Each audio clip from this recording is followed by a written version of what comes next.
बिस्मिल्लाहिर्रहमानिर्रहीम। अस्सलाम वालेकुम। हार्वर्ड एकेडमी की तरफ से आपको वेलकम कहते हैं।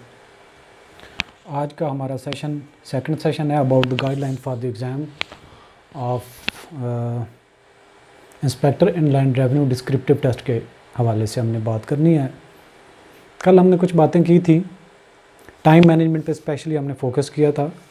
आज हम क्वालिटी ऑफ राइटिंग पे बात करते हैं कि सबसे पहले तो आपको चारों एरियाज़ जो आपके सिलेबस के हैं उनके ऊपर काफ़ी हद तक अंडरस्टैंडिंग होनी चाहिए। नहीं भी होती तो लेट्स सपोज मैं कहता हूँ कि आपके पास 4 दिन मिलते हैं, एक दिन एक चीज़ को स्टडी करते हैं, दूसरे दिन दूसरी चीज़ को, तीसरे दिन तीसरी को, चौथे दिन चौथी चीज़ को, तो आपको कम से कम सब्जेक्ट के बारे में काफ़ी हद तक अंडरस्टैंडिंग हो जाती है कि ये एरिया, ये सब्जेक्ट, ये टॉपिक किस चीज़ के साथ डील करता है।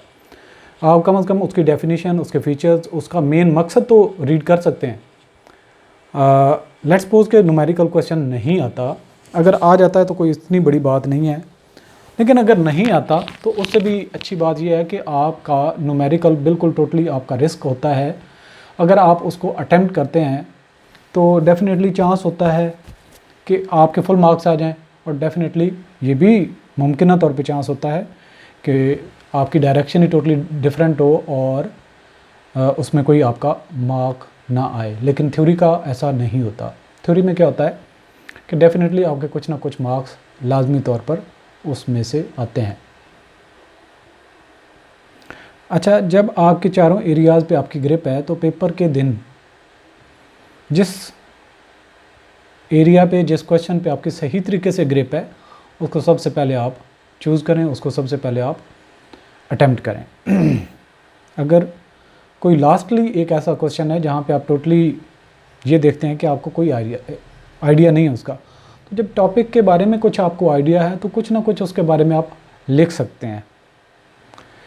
और अब हम सपोज़ कर लेते हैं कि चारों जो एरियाज़ हैं, 4 क्वेश्चन आप अटेम्प्ट करते हैं, 5 क्वेश्चन आप अटेम्प्ट करते हैं, तो हर क्वेश्चन पे आपकी ग्रिप अच्छी है। तो आपने क्या करना है, तो क्वेश्चन आपने वो पहले अटेम्प्ट करना है जिस पे आपकी अच्छी ग्रिप हो।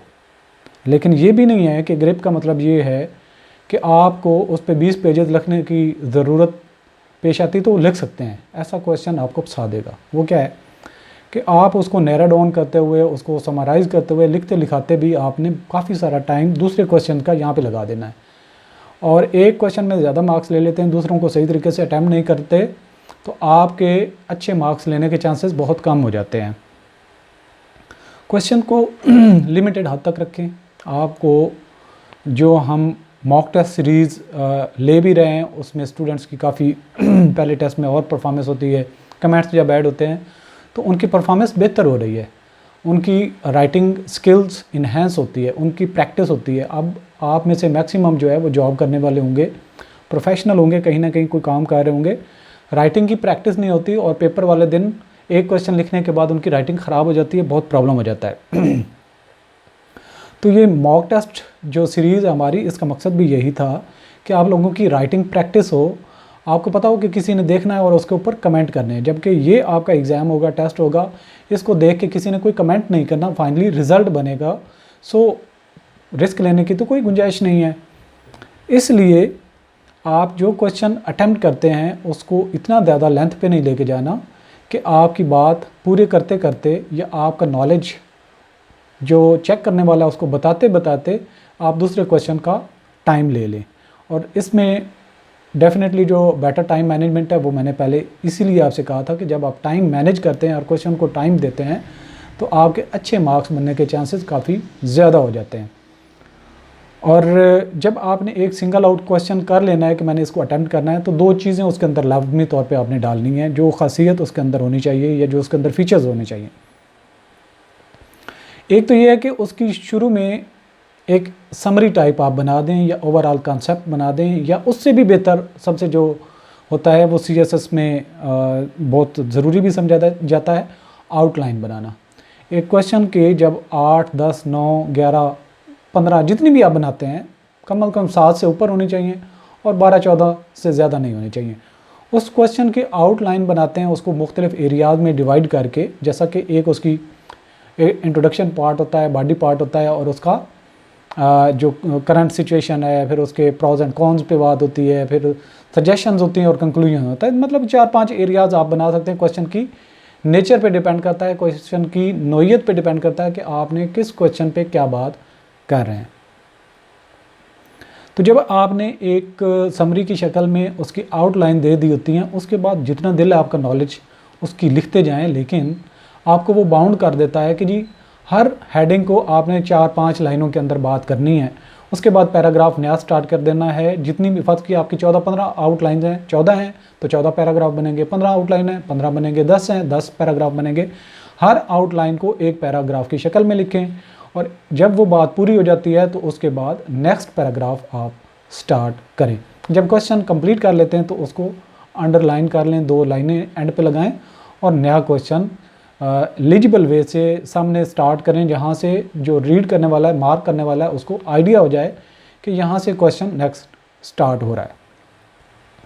अच्छा, फर्दर यहाँ पे क्वेश्चन को सिंगल आउट करने की भी बात हमने कर ली। अब हम चलते हैं थोड़ा सा, क्वेश्चन जब आप अटैम्प्ट करते हैं तो एक अच्छे तरीके से करें। मतलब आपसे ये भी एक्सपेक्ट नहीं किया जा रहा होता कि बुक की जो वर्डिंग है वही सेम टू सेम आप लिखें, ना ऐसा कोई लिख सकता है। जितना भी किसी ने याद किया हो, जितनी भी किसी ने रट्टे लगाए हों, तो इस लेवल पे ना तो ज़रूरत होती है ना रिक्वायर्ड होता है। आपने लिखना होता है कॉन्फिडेंस के साथ और अपनी बात को अपने हिसाब से, जो आपका माइंड फिल्टर कर रहा है उसको अच्छे तरीके से प्रेजेंट करना है और आपने उसको प्रेजेंटेशन एक अच्छी देनी है। रिप्रेजेंटेशन तो वो आपकी क्वेश्चन का रहा होता है, आपके नॉलेज की। तो प्रेजेंटेशन जब आपकी अच्छी होगी तो इट्स मीन के आपको वो समझता है कि बंदे के पास स्किल है चीज़ों को मैनेज करने का, इसको तरीका सलीका आता है। तो हर क्वेश्चन के बारे में शुरू में थोड़ा सा इंट्रोड्यूस करवाएं, थोड़ा सा लिखें और उसके बाद उसकी डिटेल में जाएं। जितनी उसके ऊपर डिस्कशन करनी है, प्रॉज एंड कॉन्स पे बात करें, वीक एरियाज़ कौन से हैं, सजेशन क्या है, स्ट्रेंथ्स क्या हैं, एंड पे सजेशन भी देते हैं और कंक्लूड भी लाजमी तौर पर क्वेश्चन में करें अगर उसमें गुंजाइश बनती हो। तो ये भी लाजमी नहीं है कि जितने पार्ट में मेंशन कर रहा हूँ हर एक क्वेश्चन में वो पार्ट लाजमी तौर पर आते हूँ। क्वेश्चन की नौइयत पे डिपेंड करेगा कि आपने उसको किस डायरेक्शन में लेके जाना और आपका उस एरिया में कितना अच्छा कॉन्सेप्ट है। वर्बोसिटी होने की ज़रूरत नहीं है, बहुत ज़्यादा मुश्किल वोकैबुलरी लिखने की ज़रूरत नहीं है और सिंपल रहें, सिंपल बात लिखें, कम्युनिकेट करें। जो आपकी बात आप सोचते हैं, कहते हैं, उसको उस पेपर के ऊपर एम्बॉस करना है आपने और अल्टीमेटली वो आपकी एक शख्सियत को उजागर करेगा, बताएगा कि ये बंदा लिखने वाला कितना नफीस है, कितना इल्म वाला है, कितना कंसाइज़ है। बातों को बेजा तूल न दें, कंसाइज़ रहें और टू द पॉइंट बातें लिखें, समरी टाइप हो और क्वेश्चन की थोड़ी सी डिटेल लिखें। मेरे ख्याल में 4 पेजेस पे अगर आपका एक क्वेश्चन कवर होता है तो वो 18 से 20 मार्क्स के जो क्वेश्चन के लिए लेंथ काफ़ी है। अगर क्वेश्चन आपका 25 मार्क्स का आ जाता है, लेट्स सपोज वो हर एरिया में से 4 क्वेश्चन एक क्वेश्चन आ जाता है, ओवरऑल 4 क्वेश्चन आपको दे दिए जाते हैं, 25 मार्क्स का एक क्वेश्चन आ जाता है, हम एज्यूम करते हैं, तो फिर आपके 6 पेजेस तक क्वेश्चन जा सकता है। लेकिन मुमकिन है कि आपका जो पेपर का हर क्वेश्चन के 1-2 पार्ट हों, आगे फिर कोई ना कोई आपको चॉइस भी दे दी जाए, यानी कि एक क्वेश्चन ऐसा भी दे दिया जाए जिसके 4 पार्ट हों, उसमें से 2 आपने जो A B C D उसके दे दिए हों तो 2 आपने करने हों तो वो करें। और अगली बात ये भी याद रखें, ज़्यादातर हमने जो ट्रेडिशनल एजुकेशन सिस्टम पढ़ा है उसमें बताया भी जाता है कि जो एग्ज़ाम के आपका क्वेश्चन पेपर है उसका जो क्वेश्चन नंबर है वही आपने आंसर बुक पे लिखना है। यानी कि आप अगर चौथा क्वेश्चन अटैम्प्ट कर रहे हैं तो आप चूंकि पहला क्वेश्चन अटैम्प्ट कर रहे हैं तो इसलिए ये ना लिखें क्वेश्चन नंबर 1, बल्कि ये लिखें क्वेश्चन नंबर 4, जो आपके क्वेश्चन पेपर के मुताबिक उसका नंबर है वही नंबर दें, उसके मुताबिक लिखें और चीज़ों को सर पे सवार करने की ज़रूरत नहीं है। आखिरी दिन जो आपका होगा उस दिन बहुत स्टडी नहीं करना, इतना स्टडी नहीं करना कि आपकी नींद पूरी ना हो और पेपर से पहले आपको थकावट हुई हो, पेपर से जान छुड़ा रहे हों। फ्रेश हूँ, जितना नॉलेज है उसके रिलाई करें फिर और फाइनल डे जो आपका होगा उसमें फ्रेश मूड के साथ, अच्छे खुशगवार मूड के साथ लिखें और ये लिखें कि आपने सबसे पहले जो एक्सेल करेंगे लोग उनमें से शामिल होंगे। समटाइम किसी की 75% तैयारी होती है, किसी की 80% होती है, किसी की 65 होती है। जो कॉन्फिडेंस के साथ 65% तैयारी वाला करता है अटैम्प्ट, हो सकता है 90% तैयारी जिसकी हो उससे एक्सेल कर जाए, क्योंकि असल में आपने अपनी पर्सनैलिटी को पेपर पे छोड़ के आना है, आपने अपनी नॉलेज, अपनी स्किल, अपनी सारी चीज़ों को पेपर पे छोड़ के आना है। पेपर मार्क करने वाले ने आपको देखना है कि आपने क्या बात की हुई है, और आपका 100% नॉलेज वो चेक नहीं कर सकता कि वाकई ही 90% वाले के पास नॉलेज ज़्यादा था या 65% वाले। वो आपकी रिटर्न कम्युनिकेशन स्किल को देखेगा, और आपने पेपर को फाइनली लास्ट पे ज़रूर देखना है। अगर कहीं पे कोई गलती हो जाती, बजाय इसके कि उसके ऊपर 20-25 कांटे लगाएं, उससे बेहतर है उसको राउंड करें और ऊपर कांटा लगा दें, या सिंपली 2 लाइनें लगा दें। थोड़ा सा काटा हुआ भी एक वीक एरिया भी आपका स्ट्रेंथ बन जाता है, इतना बुरा नहीं लगता। कुछ लोगों की ये आदत होती है कि एक सेंटेंस पूरा नहीं बना, उसके ऊपर लाइन लगानी है तो 20 लाइनें उस पर लगाते रहें। ये ऐसी गलती कभी नहीं करना। वेरी डिसेंट वे से जब आपका पेपर कोई उठाया और मार्क करना चाहे तो उसके सर में दर्द ना हो। इंग्लिश इस तरीके से लिखें कि उसकी बार बार ग्रामेटिकल मिस्टेक ना हो, और ऐसे गुची मुची ना लिखें कि वो उसको रीड करना थोड़ा सा जो है वो मेहनत करनी पड़े। बल्कि जब ऐसी सिचुएशन होती है तो पेपर मार्क करने वाला उसको रीड नहीं करता और स्किप करता है और नॉर्मल से नंबर दे देता है। तो जो लिखें खूबसूरत लिखें, अच्छा लिखें, रीडेबल हो, और वो अच्छे तरीके से अच्छे मूड के साथ आपके पेपर को मार्क करें। जब आप पेपर अटैम्प्ट कर लें तो कोशिश करें कि उस पेपर को दोबारा से रीड आउट करें। कहीं पे कोई लफ्ज़ लिखने वाला रह गया था तो नहीं लिख सके तो उसको दरमियान से थोड़ा सा ऊपर करके लाइन के ऊपर लिख देते हैं, ताकि वो पता चले कि जी इस बंदे ने पेपर को दोबारा रीड किया था। अब देखें, जब आप पेपर अटैम्प्ट कर लेते हैं तो अपना पेपर भी आपको रीड करना बहुत मुश्किल होता है, तो पेपर मार्क करने वाला कितनी मुश्किल से पढ़ता होगा आपके पेपर को।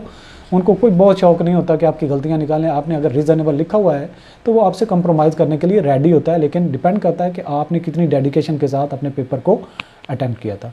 तो अगेन आपसे कहूँगा कि पेपर की प्रैक्टिस, इसके लिए जो हमारे एस्पिरेंट्स हैं जो पहले बिज़ी थे, जिनके पास अभी भी टाइम है और वो टाइम अपना स्पेयर कर सकते हैं डेली बेसिस पे, तो 1 दिसंबर से लेके 10 दिसंबर तक हम 10 टेस्ट कंडक्ट करने जा रहे हैं, और उसकी आपकी पूरे सिलेबस की रिवीजन हो जाएगी।